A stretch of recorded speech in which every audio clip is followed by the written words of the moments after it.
ओम शांति। 29 सितंबर 2022। बाबा के महावाक्य। मीठे बच्चे, तुम गॉडली स्टूडेंट हो। तुम्हें किसी भी हालत में एक दिन भी पढ़ाई मिस नहीं करनी है। पढ़ेंगे लिखेंगे तो बनेंगे नवाब। प्रश्न: जिन बच्चों का मुरली पर पूरा अटेंशन है, उनकी निशानी क्या होगी? उत्तर: जो अटेंशन देकर रोज मुरली सुनते हैं, वही अच्छी तरह से जानते हैं बाप कौन है और क्या है। क्योंकि बाप के महावाक्य हैं कि जो हूं, जैसा हूं, मुझे कोटों में कोई ही पहचानते। अगर पढ़ाई में अटेंशन नहीं तो बुद्धि में बैठ नहीं सकता कि यह श्रीमत हमें भगवान दे रहा है। वह सुना अनसुना कर देंगे। उनकी बुद्धि का ताला बंद हो जाता है। वह बाप के फरमान पर नहीं चल सकते हैं। गीत: छोड़ भी दे आकाश सिंहासन। ओम शांति। बच्चे अभी समझते हैं कि हम ज्ञान सागर के बच्चे ज्ञान सागर द्वारा अभी इस सारी सृष्टि चक्र व ड्रामा के आदि मध्य अंत को जान गए हैं।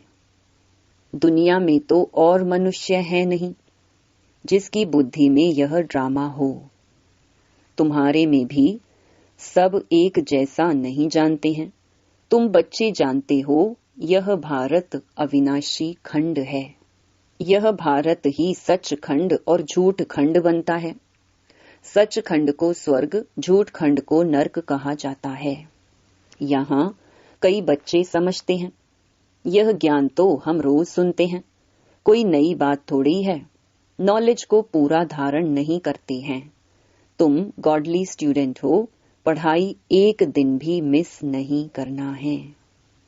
यही पढ़ाई वैल्यूबल है।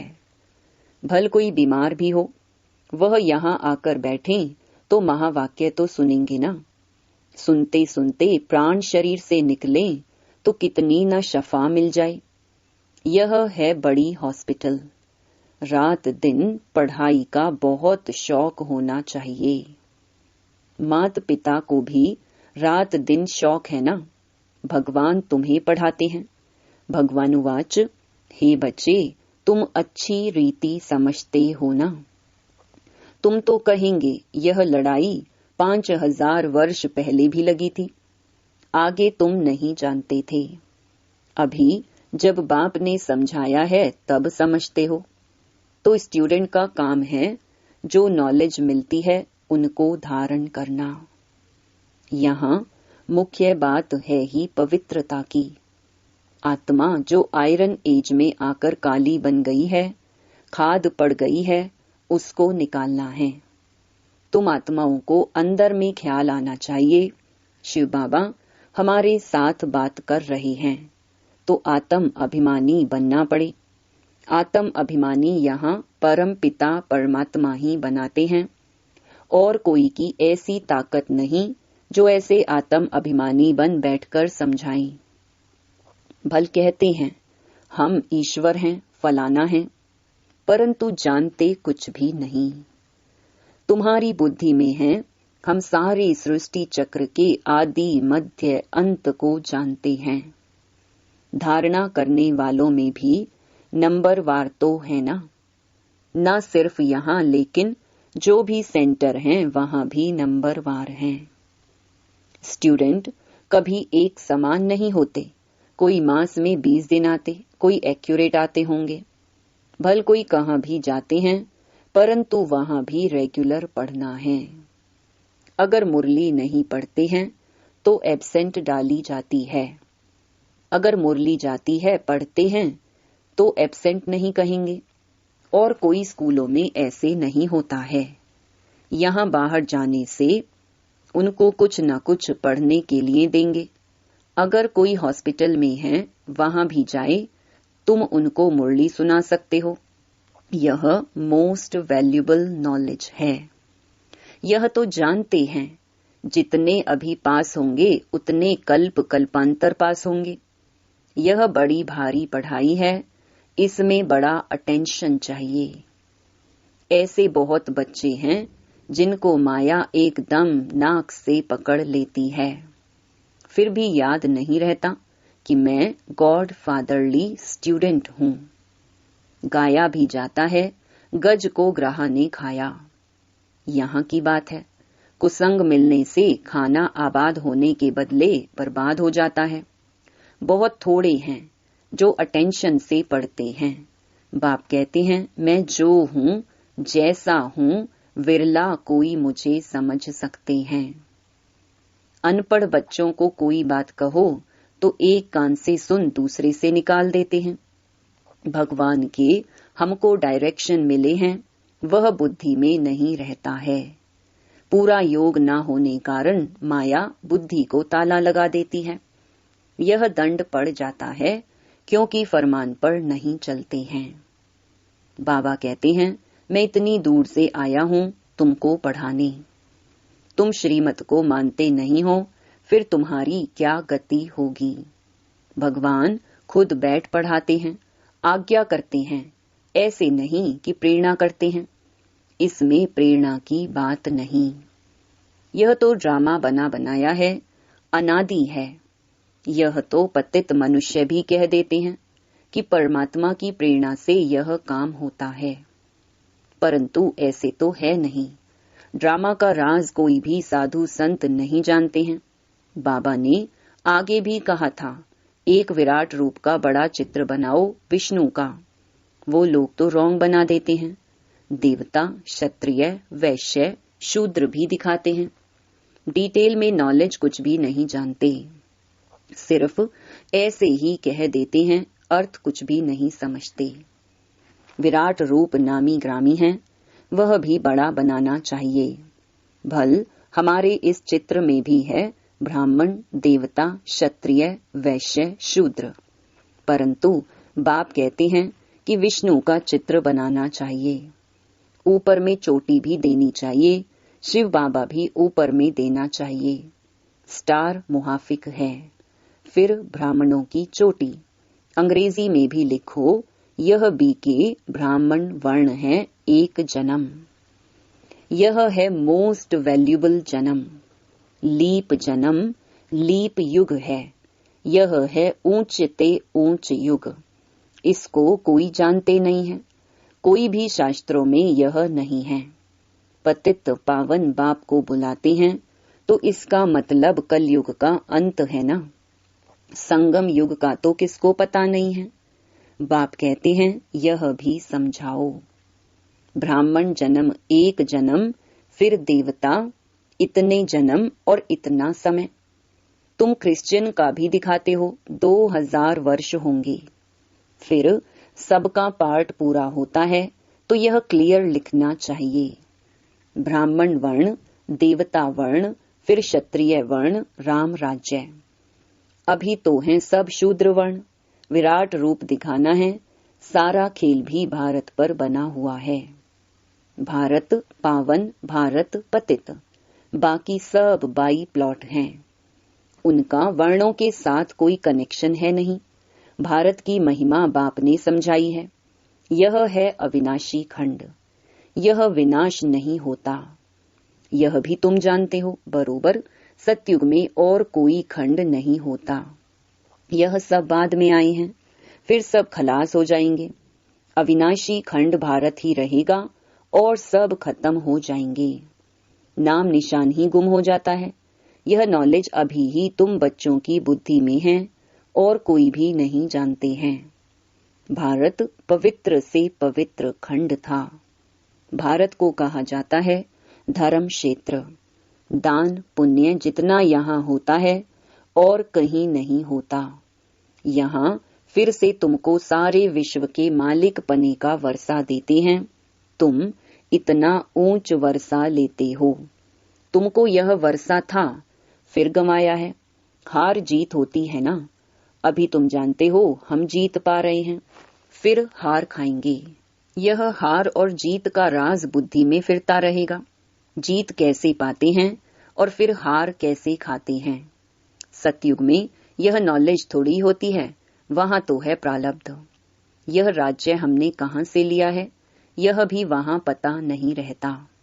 अभी ही बाप द्वारा तुम नॉलेजफुल बनते हो, इस नॉलेज के आधार से तुम जाकर प्रारब्ध पाते हो।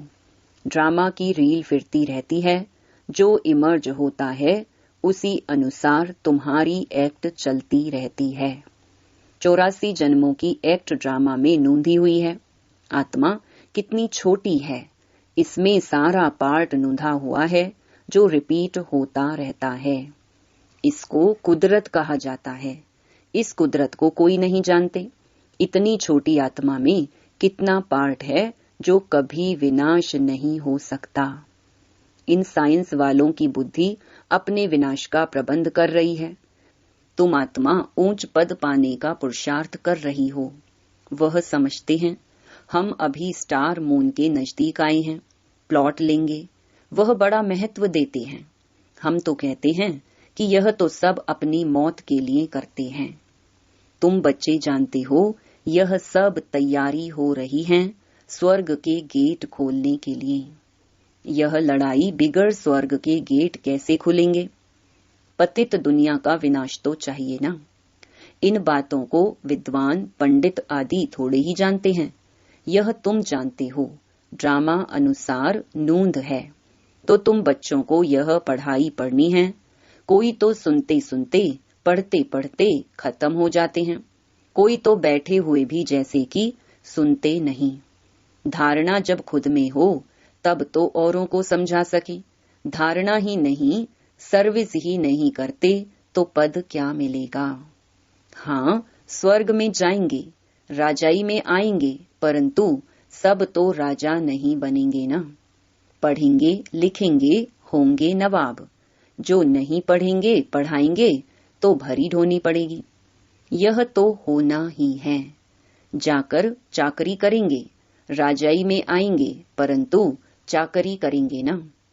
प्रजा तो ढेर बनती जाती है, लाखों की अंदाज में बनती है। उनके भी तो नौकर चाकर होंगे ना। प्रदर्शनी में तो बहुत सुनेंगे, कुछ ना कुछ बुद्धि में बैठेगा। आएंगे भी वही जो स्वर्ग में रहने वाले होंगे। सन्यास धर्म वाले थोड़े ही आएंगे। जो थोड़ा बहुत सुनेंगे वह तो प्रजा में आ ही जाएंगे। योग तो लगाते नहीं। विकर्म विनाश तो हो न सके तो पद कहां से मिलेगा। तो बच्चों को सारा राज समझाया जाता है। यह राजधानी स्थापन हो रही है। स्थापना जरूर संगम पर ही होगी ना। बाप कहते हैं मैं आता ही हूँ कल्प के संगम युग पर। उन्होंने फिर युगे युगे लिख दिया है, तो भी 4 युग अथवा 5 युग कहो, फिर भी इतने अवतार क्यों दिखाए हैं। परशुराम अवतार, कच्छ मच्छ अवतार। परशुराम अवतार के लिए फिर दिखाते हैं कि कुल्हाड़ी उठाए सब क्षत्रियों को मारा। बाप कहते हैं यह कैसे हो सकता है। क्या भगवान ने इतनी हिंसा कुल्हाड़ी से किया। मनुष्य तो जो सुनते सब सत्य सत्य करते रहते हैं, असत्य बात को भी सत्य मान लेते हैं। बाप कहते हैं कि यह सभी असत्य बातें हैं, सत्य कोई भी है नहीं। किसको कहो तो बिगड़ पड़ते हैं। बाप कहते हैं कि युक्ति से काम लो। चूहा ऐसी युक्ति से काटता है जो सारा मांस खा जाता है, मालूम ही नहीं पड़ता है। तुम बच्चों को बड़ी युक्ति से चलना चाहिए। बाप तो बहुत अच्छी रीति समझाते हैं, परंतु कोई धारणा भी तो करे। मुख्य बात है ही एक। बाप कहते हैं माँ मेकम याद करो तो तुम्हारे विकर्मों का बोझा खत्म हो जाए। सिवाय योग अग्नि के खाद निकल ना सके, नहीं तो कड़ी सजा खानी पड़ेगी। तुम्हें तो पास विद ऑनर बनना है। प्रजा तो बहुत बनती है नंबरवार। बाकी राजाई के लिए मेहनत चाहिए, श्रीमत पर चलना चाहिए। बहुत चलते चलते पढ़ाई छोड़ देते हैं। अरे गॉड फादर बैठा है, जहां जीना है ज्ञान अमृत पीते रहना है। यह पढ़ाई है। पढ़ते पढ़ते फिर नई दुनिया में ट्रांसफर हो जाएंगे। क्लास नंबर वार ट्रांसफर होता है ना। यहाँ भी सारा पुरुषार्थ पर मदार है। कहते हैं, हे पतित पावन आओ, तो जरूर कलयुगी पतित दुनिया का अंत हो तब तो आए। बाप कितना अच्छी रीति समझाते हैं। दुनिया में ब्लाइंड फेथ होने कारण जिसने जो सुनाया सत सत करते रहते हैं, समझते कुछ भी नहीं। अच्छा, मीठे मीठे सिकिलधे बच्चों प्रति मात पिता बाप दादा का याद प्यार और गुड मॉर्निंग। रूहानी बाप की रूहानी बच्चों को नमस्ते। धारणा के लिए मुख्य सार। पहला, बाप की आज्ञाओं का उल्लंघन नहीं करना है। कुसंग से बचना है। रोज मुरली जरूर पढ़नी व सुननी है। दूसरा, विकर्मों का बोझा समाप्त करने के लिए याद में रहना है। जब तक जीना है ज्ञान अमृत पीते रहना है। वरदान, विनाश के पहले एवर रेडी रहने वाले समान और संपन्न भव। विनाश के पहले एवर रेडी बनना ही सेफ्टी का साधन है। अगर समय मिलता है तो संगम युग की मौज मनाओ, लेकिन रहो एवर रेडी, क्योंकि फाइनल विनाश की डेट कभी भी पहले मालूम नहीं पड़ेगी। अचानक होना है। एवर रेडी नहीं होंगे तो धोखा हो जाएगा। इसलिए एवर रेडी रहो। सदा याद रखो कि हम और बाप सदा साथ हैं। जैसे बाप संपन्न हैं, वैसे साथ रहने वाले भी समान और संपन्न हो जाएंगे। समान बनने वाले ही साथ चलेंगे। स्लोगन, जिनका स्वभाव निर्मल है उनके हर कदम में सफलता समाई हुई है। ओम शांति।